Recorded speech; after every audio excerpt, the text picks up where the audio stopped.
sobre o comprometimento da vida social, temos o exemplo da minha sobrinha, que tem 6 anos, e ela se sente extremamente pressionada a seguir os padrões que as redes impõem, justamente pelo uso excessivo do smartphone. Então,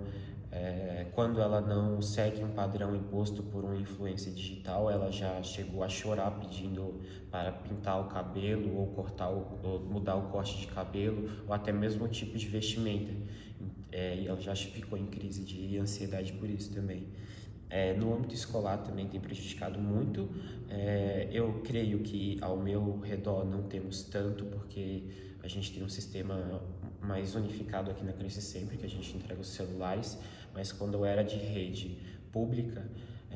havia uma negligência bem grande por parte dos alunos de não respeitar a norma de não mexer o celular, e acabava que mexia e rompia todo o foco que a pessoa tinha, ou parcialmente tinha, ou quebrava a linha de raciocínio, e ela se distraía ou apenas só ficava no telefone do início ao fim da aula.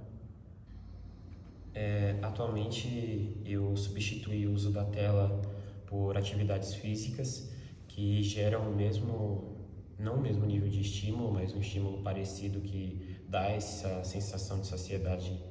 no nosso sistema nervoso, que eu vou para academia e eu também faço Muay Thai. Então, eu acho que os exercícios físicos ou até mesmo aeróbicos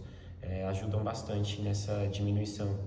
porque a partir do momento que você se ocupa fazendo algo que não é por um meio digital, você, além de ajudar o seu corpo, você se desprende um pouco dessa prisão midiática. Eu faço curso, a palavra do Gabriel. Eu também, para evitar o uso de tecnologia, eu faço atividade física. Eu procuro bastante ocupar minha mente fazendo academia, luta. A criação desde os primórdios ali, desde quando a criança for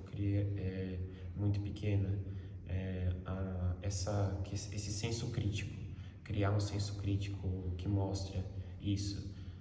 Claro que todos os esportes que eu faço, que o Jean faz, inclusive, que são esportes em comum, são pagos, e a gente sabe que nem boa parcela da sociedade não tem acesso, seja por questões sociais ou até mesmo financeiras,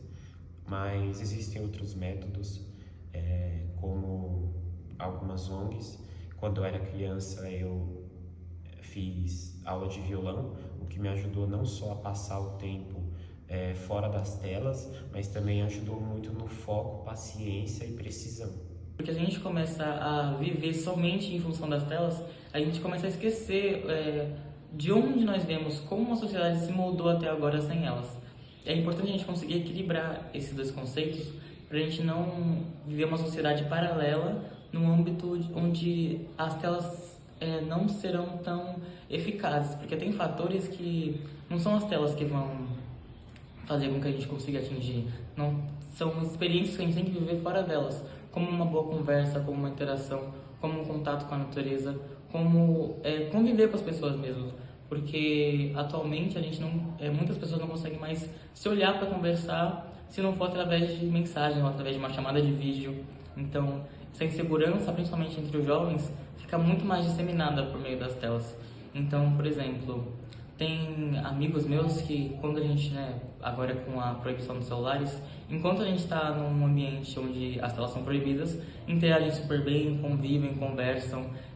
começam a ter várias interações bacanas, mas assim que as telas são liberadas, cada um vai para o seu celular, esquece do mundo e fica ali enquadrado, como dizia meu bisavô, fica enquadrado no telefone e esquece o que estava fazendo, mesmo que o assunto tenha ido bem, mesmo que o papo estivesse legal. Então eu acho que essa dependência, essa constante necessidade das pessoas de ficar online, de saber das coisas, de estar numa tela, prejudica principalmente a nossa interação social. E através disso, a empatia, a convivência, você entender o ser humano, você conseguir escutar as pessoas, vai se perdendo. Isso pode ser muito perigoso, porque vai chegar um ponto que as pessoas não vão mais se ouvir, vão apenas querer ver o que elas querem ver e acessar o que elas querem acessar.